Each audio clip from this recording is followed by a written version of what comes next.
수험생 여러분 안녕하십니까. 오늘은 2016학년도를 대비하면서 2016학년도에 대한 수능에 대한 간략한 예측과 학습 방향에 대해서 우리 최상위권 학생들을 이끌고자 노력하고 계시는 전국 1타 선생님들을 모시고 좋은 자리를 만들었습니다. 아마도 이번 겨울방학을 어떤 방향으로 학습할 것인지에 대해서 전국의 수험생 여러분들이 굉장히 고민이 많을 것이라고 생각을 합니다. 오늘 이 자리는 영어 영역의 1타 선생님이시죠. 심우철 선생님과 함께하고 있습니다. 안녕하십니까. 네. 안녕하십니까. 하이퍼 학생 여러분들. 만나서 반갑고요. 오늘 영어가 좀 많이 쉬워진다고 하죠. 2015학년도도 쉬워졌고요. 아마 2016학년도도 2015학년도처럼 영어가 쉬워지지 않을까 싶습니다. 하지만 우리 상위권 학생들이 기억하셔야 될 거는 1등급이라는 거는 퍼센트가 정해져 있다는 거. 시험이 쉽든 어렵든 간에 중요한 건 1등급을 맞아야 되는 거죠. 자, 그렇다고 한다면 그거에 대해서 우리가 어떻게 대비를 해야 될지 우리가 좀 잘 생각을 해봐야 될 것 같습니다.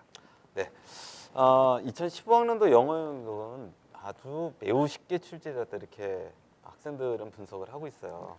그리고 아마 쉬운 수능의 정부 정책의 중심에 놓여 있는 과목이 지금 영어 영역인데 네.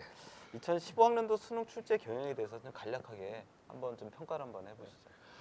사실 우리가 냉철하게 좀 판단해 볼게요. 과연 2015학년도가 시험 자체가 정말로 그렇게 쉬웠는가는 우리가 좀 생각을 해봐야 돼요. 그러니까 다시 말하면 아마 올해 고3 올라가시는 분들 중에 영어 좀 하시는 분들 실제로 수능을 풀어봤을 때 정말 언론에서 말한 만큼 그렇게 쉬웠나라는 생각이 드시는 분들이 굉장히 많을 거예요. 자, 그건 다시 바꿔서 이야기를 해보면 사실은 시험 자체가 쉬웠다라기보다는 EBS 70%의 영향이 굉장히 크지 않았나. 그러니까 아무래도 EBS에서 70%지만 실질적으로 정확하면 73%인가 되거든요. 그러니까 독해 부분이 거의 50% 60%란 말이에요. 그렇다고 한다면 실제로 내가 아는 지문, 영어라는 거는 거기서 얼마나 꼰다고 해서 꼴 수가 없는 부분들이 많잖아요. 지문을 알고 있으면 답이 나올 수 있는 부분이기 때문에 그래서 오히려 EBS 부분에서 쉽게 우리가 풀고 특히 시간을 절약할 수 있기 때문에 그렇죠? 그렇게 된 부분에서 2014학년도보다는 아무래도 빈칸들이 조금은 쉬웠기 때문에 그래서 우리가 쉬웠다라고 하는 부분이지 사실은 문제 자체가 아주 쉬운 건 아니라는 거. 그러니까 쉽다 어렵다는 건 굉장히 주관적인 부분은 있는데 언론에서 말하는 만큼 그렇게 쉽지는 않았다. 다만 그 영향은 EBS 70%에서 오는 그런 어떤 상대적인 쉬운 게 아닌가라는 생각이 들고요. 그렇다고 한다면 우리가 2016학년도에 굉장히 우리가 면밀히 봐야 될 게 EBS 부분이 어떻게 될 것인가. 요거를 좀 우리가 생각을 하면서 거기에 대한 전략을 좀 가야 되지 않을까 싶습니다. 자, 그러면 2016학년도에 대한 이야기를 좀 해볼까 하는데요. 그 2016학년도 수능에서도 이미 교과부에서는 영어하고 수학을 쉽게 내겠다고 이미 발표를 했어요. 이렇다 보니까 이제 자사고나 특목고나 이제 강남 8학군 소위 표현하면 뭐 영어는 무조건 1등급 맞고 가야 된다는 기본 베이스를 깔고 있는 이런 학생들의 층이죠. 하지만 이제 등급이라고 하는 건 일정한 비율이기 때문에 어려우나 쉬우나 비슷한 비율이 나올 수밖에 없거든요. 물론 쉽게 나왔을 경우는 1등급의 비율이 4%를 넘어서는 상황도 올 수는 있겠지만 그럼에도 불구하고 쉬운 수능에서 1등급을 유지하기 위해서 절대 놓쳐서는 안 될 핵심 포인트가 뭔가요?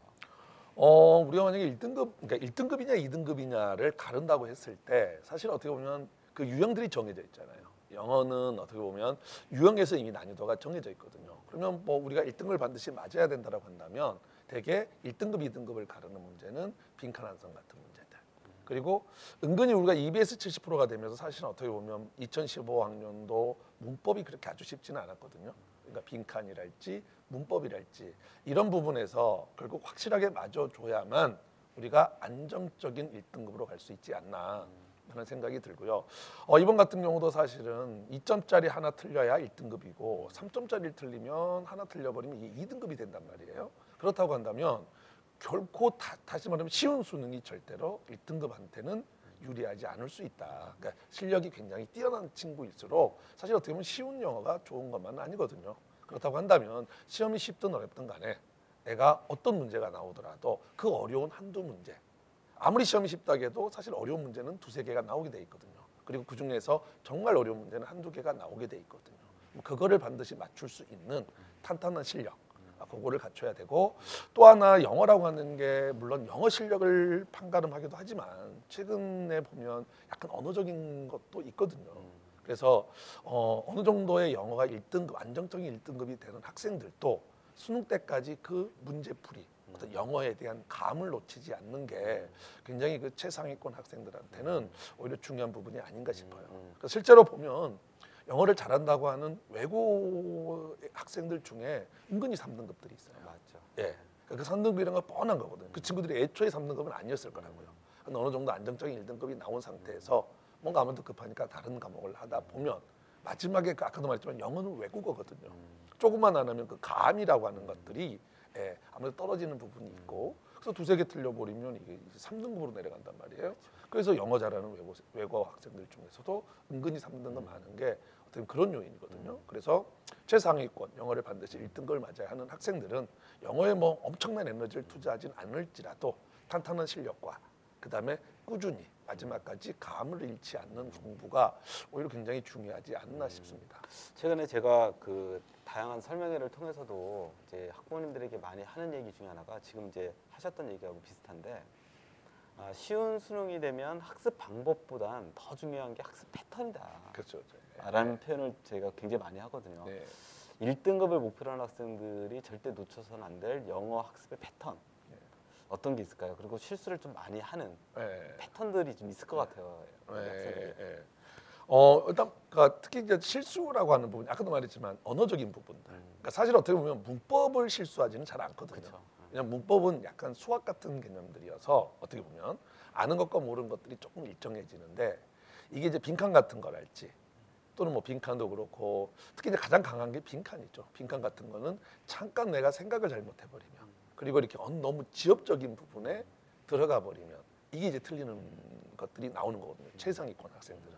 그러니까 아까 말씀 잘하셨지만 어느 정도 3반기에는 물론 최상위권은 항상 그렇습니다. 저 1월부터 어떻게 보면 어느 정도의 문제풀이 들어가 주는 게 좋아요. 하지만 아무래도 초반부는 1월부터 6월은 문제풀이보다는 조금 더 탄탄한 실력에 좀 포커스를 맞춰 주셔야 되고 그리고 그러니까 1, 2, 3월은 예를 들면 어휘나 구문 같은 거 물론 어휘가 쉬워진다고 하지만 그래도 결국 최상위권, 그러니까 최극상의 1등급이냐 아니면 1등급 하냐 2등급이냐는 어휘와 구문에서 많은 차이가 좀 나는 거거든요. 그래서 6월까지는 그런 부분에 좀 더 초점을 맞춰서 공부를 해주셔야 되고 6월 이후는 이제 뭐 EBS 공부도 하면서 문제풀이 쪽에 좀 더 초점을 맞춰서 마지막까지 그 어떤 자기의 감을 유지하는 게 굉장히 중요하지 않나 싶습니다. 조금 더 구체적인 질문 한번 해볼게요. 그러니까 대체로 이런 경향이 있는 것 같아요. 그러다 보니까 특히 영어를 잘하는 학생들 입장에서는 내가 어차피 1등급을 맞냐 못 맞냐는 그 빈칸 추론 문제에 따라서 나는 결정될 거야. 혹은 어법 문제에서 결정될 거야. 이러다 보니까 이제 어법이나 빈칸 추론 중심으로 막 학습을 한단 말이에요. 그러니까 다른 거를 소홀히 하는 거죠. 그렇죠. 이게 외고 학생들이 3등급이 나오게 되는 결정적인 맞습니다. 실수거든요. 그런 면에서 이 사실은 이제 영어의 상위권 학생들이 너무 이렇게 빈칸 추론, 그다음에 일부 취업적인 문제에 천착하는 학습법에 대해서는 어떻게 생각하세요? 그 항상 수능은 이게 있거든요. 수능이라고 하는 거는 사실 어떻게 보면 반드시 그게 왜 답인지에 대한 근거를 제시를 해야 되거든요. 그러니까 사실 어떻게 보면 굉장히 우리가 합리적으로만 문제를 풀어간다면 사실 충분히 답이 합리적으로 나올 수 있는 문제들이 수능이거든요. 근데 너무 이제 말씀 잘하셨는데 너무 빈칸 같은 것도 이런 문제들이 있거든요. 너무 이상한 문제들이 있거든요, 사실은. 그러니까 그런 이제 제가 저 문제를 빈칸 같은 거 설명을 할 때 사실 이제 본문보다도 보기의 중요성을 굉장히 많이 강조를 하거든요. 보기의 중요성을 강조할 때 뭐 그런 거 여기서 좀 설명하기 좀 그렇지만 뭐 예를 들면 답이 아닌 것 긋기 플러스 마이너스 그다음에 뭐 역추론 이런 건 있는데 학생들이 이제 공부 잘하는 학생들이 뭐가 있냐면 주관 개입이라는 게 있거든요. 다시 말하면 글이라는 거는 글을 읽어서 필자가 하고자 하는 말을 찾아서 그거에 대한 답으로 가야 되는데 너무 그런 좀 아까 말했지만 너무 지엽적이고 어려운 이상한 문제들만 풀다 보면 그 사소한 정보를 가지고서 거기에 그 메인의 생각이 아닌 그냥 사소한 생각을 가지고서 자기의 생각을 집어넣어서 판단해버리는 이런 실수를 하는 경우가 있거든요. 예. 그러니까 특히 최상위권의 1등급 학생들은 그런 부분들을 좀 조심을 해야 되고요. 그거를 막는 방법은 계속 꾸준히 좋은 문제들을 풀어보는 것 또한 중요하고 그리고 말씀 잘하셨지만 우리가 지금 굉장히 중요한 부분 중에 지금 작년부터 지금 계속 문제가 나오고 있는 게 EBS에 대한 문제점, 특히 영어에서 그렇죠. 워낙 지문이 똑같이 나와버리니까요. 근데 지금 아직 저도 어떻게 방향이 나올지는 모르겠지만 지금 3월에 EBS와 관련된 발표가 난다고 그랬죠. 그런데 이제 이게 만약에 70%에서 50% 줄어드느냐 아니면 70%를 유지하느냐 그런 부분도 우리가 봐야 되고 확실한 거는 지금 교재가 줄어들 것 같긴 하거든요. 다시 말하면 영어가 지금 수능 특강, 인터넷 수능, 그다음에 엔제, 그다음에 수능 완성인데 현재 EBS에서 발표 난 거는 지금 엔제가 빠져 있단 말이에요. 3월에 물론 발표가 나겠지만 그럼 만약에 엔제가 빠진다 그러면 4권이고요. 거기에다가 왜냐하면 저 인터넷 수능이 2권이 나온다는 전제하에 작년보다 1권이 줄어들 가능성이 있고요. 게다가 지금 어휘가 좀 쉬워진다고 그러죠. 문제 수는 이거보다 더 늘어날 것 같지는 않죠. 그러면 이 생각을 우리가 해봐야 될 게 EBS 70%인데 EBS 자체도 교재가 줄어들고 그다음 문제도 쉬워진단 말이에요. 그렇다고 한다면 만약에 작년 같은 난이도를 설령 유지를 한다고 하더라도 제 생각에는 그러면 나머지 변별력 30%가 에서 어느 정도의 1등급과 2등급을 구분하는 문제를 내야 되지 않나라는 생각이 들고요. 그거는 빈칸이 될 수도 있고 문법이 될 수도 있고 그다음에 문장 끼워넣기나 문장 배열하기가 될 수도 있고 연결사가 될 수도 있는 부분이거든요. 그래서 올해는 물론 빈칸 열심히 해야 되지만 내가 안정적인 1등급을 맞는다고 한다면 빈칸 문법뿐만 아니라 그 다음의 난이도들, 그 다음에 어려운 난이도들의 유형들도 좀 준비를 잘 해놔야 되지 않나라는 생각이 들어요. 그렇죠. 특히 이제 2015학년도에 이제 수능별 영어라고 하는 게 폐지가 되면서 제가 늘 강조하는 것 중에 하나가 드디어 전략적인 과목들이 생긴 것이다. 라는 표현을 많이 쓰는데 특히 이제 자연 계열의 이제 최상위권 학생들 입장에서는 이제 의대를 준비한다든지 의대 수시를 준비한다든지 아니면 또 수시 전형에서 최저학력 확보에 굉장히 좀 민감한 학생들의 경우에는 무조건 영어 같은 경우를 1등급을 맞고 가야 이게 자기의 전략적 포인트의 그 전략에서 실수를 하지 않는데 이 1등급 학생들이 이번 겨울방학 때 이렇게 놓쳐서는 안 될 것들을 한 번 더 조언을 해주시면 어떤 게 있을까요? 뭐 이미 전에 이야기를 했지만 일단 먼저 탄탄한 실력, 그러니까 어휘와 확실한 구문 능력을 이번 겨울방학 때 갖춰놔야지 사실은 3월부터 내가 약한 유형들, 예를 들면 빈칸이랄지 문법들이 들어갈 수 있는 부분이고요. 그다음에 3월부터 또는 4월부터 EBS 공부도 어쨌든 해줘야 되는 거잖아요. 어쩌면 EBS가 70%든 50%든 간에 아까 제가 서두에서도 말씀을 드렸지만 사실 EBS를 내가 어떻게 공부하느냐에 따라서 충분히 시험이 더 쉬워질 수 있고 나한테는 어려워질 수도 있는 부분이기 때문에 1, 2월부터 저는 EBS 가는 거 굉장히 반대입니다.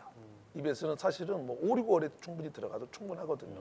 그러니까 1, 2월은 내가 지금 영어가 완성돼 있는 1등급이라고 한다면 조금 더 1, 2월은 영어를 좀 기본을 닦는다는 게 잘 들었게 심화 기본. 그러니까 어휘라고 한다 그러면 수능 수준에서 조금 더 높게 공부를 해주고 구문 같은 경우는 특히 수능 수준보다 한두 단계 높은 구문들을 공부를 해야 되지 않나 싶어요. 그리고 아까 앞에서도 말씀드렸지만 만약에 EBS가 70%가 되고 교재가 한 권이 줄어든다면 제가 볼 때는 만약에 그리고 작년 난이도로 나온다고 한다면 이제 2016학년도는 어떻게 보면 2점짜리 하나 틀려도 2등급이 돼버릴 수도 있는 그럴 수도 있죠. 그럴 가능성도 있는 부분이거든요. 그래서 그런 거에 대비를 해서 여러분들이 좀 탄탄한 실력 그리고 항상 말씀드렸습니다만 뒤로 갈수록 반드시 영어는 어느 정도의 선을 해서 감을 유지하고 실수하지 않고 이런 부분들이 많이 필요할 것 같아요. 되게 우문일 수는 있는데요. 일부 영어가 또 쉬워지다 보니까 EBS 교재가 출간되기 전까지는 일단 뭐 수학이나 다른 과목 중심으로 하고 EBS 교재가 출간되면 나 그때 영어를 할 거야. 뭐 이런 학생들도 있어요. 아니, 나는 그거는 나쁜 전략은 아니라고 생각을 해요. 솔직히 영어 쌤이지만 정말 수학이 급하다면 그건 나쁘진 않습니다. 근데 뭐 예를 들어서 영어를 나는 좀 쉽게 나온다고 하니까 일단 내가 수학이 급하니까 좋아 나는 1, 2월에 수학 할 거야. 뭐 3월부터 영어를 할 거야. 나쁘지 않아요. 3월부터 영어를 하셔야 돼요. 중요한 건.